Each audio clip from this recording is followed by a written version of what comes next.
Assalamualaikum and hi, my name is Dina Emma Bintu Zamrin. So today I will be presenting the intercultural management in applying the nature of culture on the Festival Asia, which the event that I attended.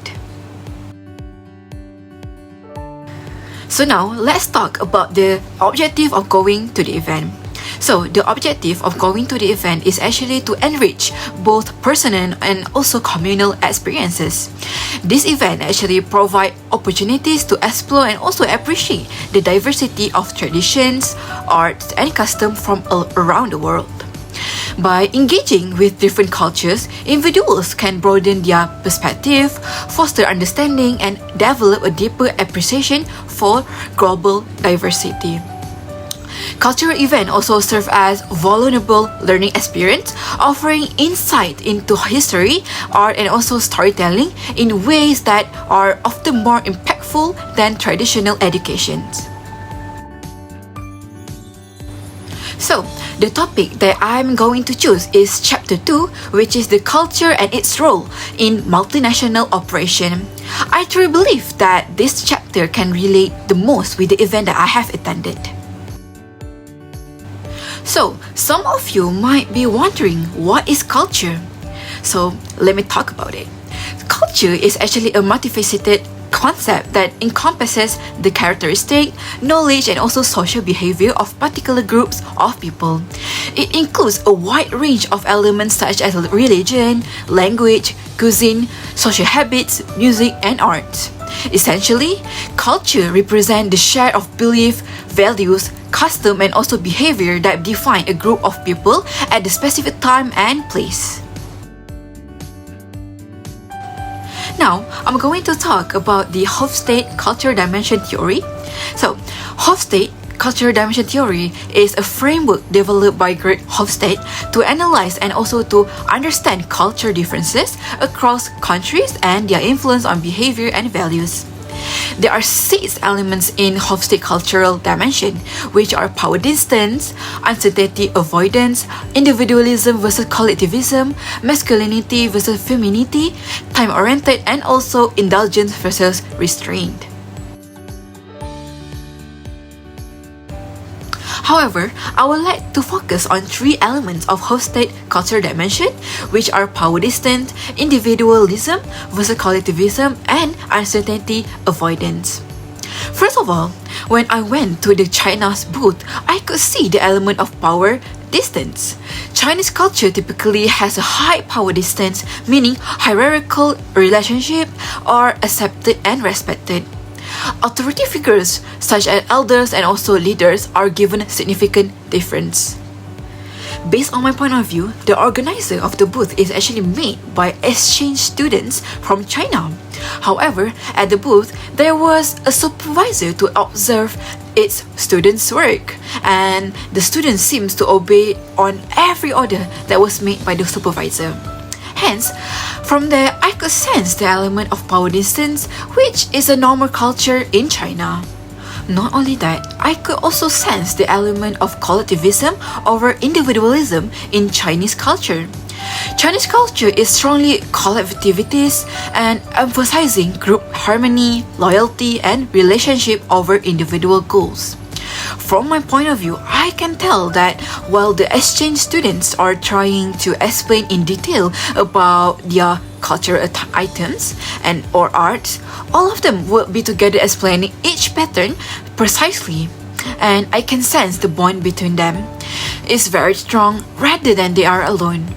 Due to this, I can observe that Chinese culture really put emphasis on group relationship, which to me is very important for us to understand and to adapt. Last but not least, while I was at the Pakistani booth, I noticed that there are emphasis in uncertainty avoidance. Pakistan people value traditions, religion, belief, and also established norms to reduce ambiguity. And while I was there, I noticed that they were wearing a Pakistani traditional cloth called the shalwar kameez. This attire is deeply rooted in the cultural norms and provide a sense of identity and a security.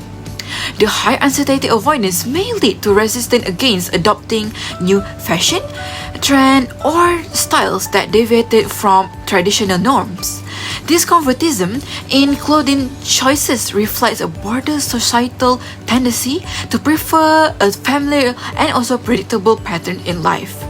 To me, keeping tradition is actually very important to make sure that we won't forget about it.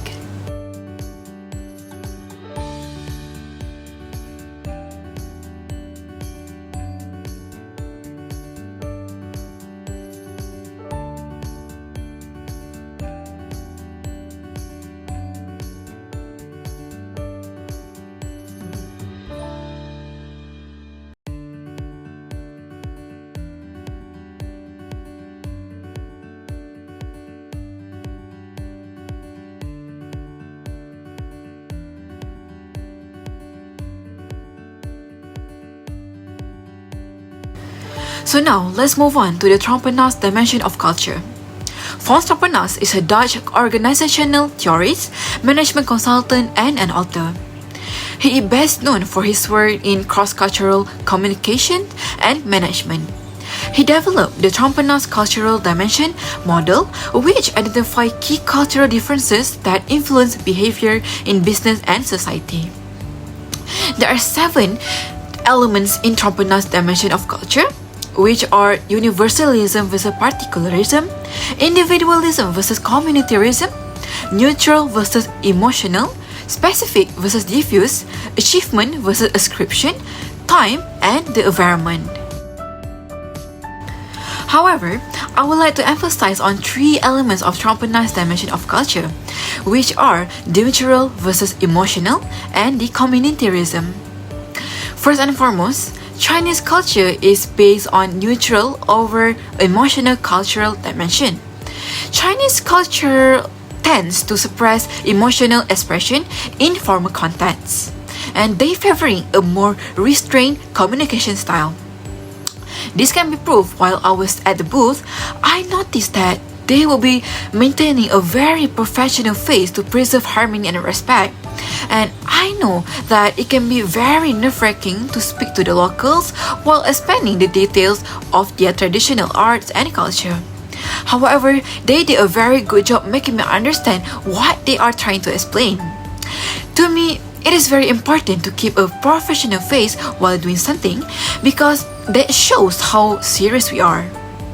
On the other hand, Pakistan will emphasize emotional over neutral dimension of culture. Emotional expression is culturally accepted in Pakistan, particularly in close-knit relationship or communal settings. People openly express joy, sorrow, or anger, especially during religious or family gathering. Based on my experience while attending the event, I noticed how joyful and excited they are trying to explain its cultural traditions. And also, they are very welcoming and always put on a smile. Finally, Pakistan also practices communitarism over individualism. Pakistan leans toward communitarism, valuing the group over the individual.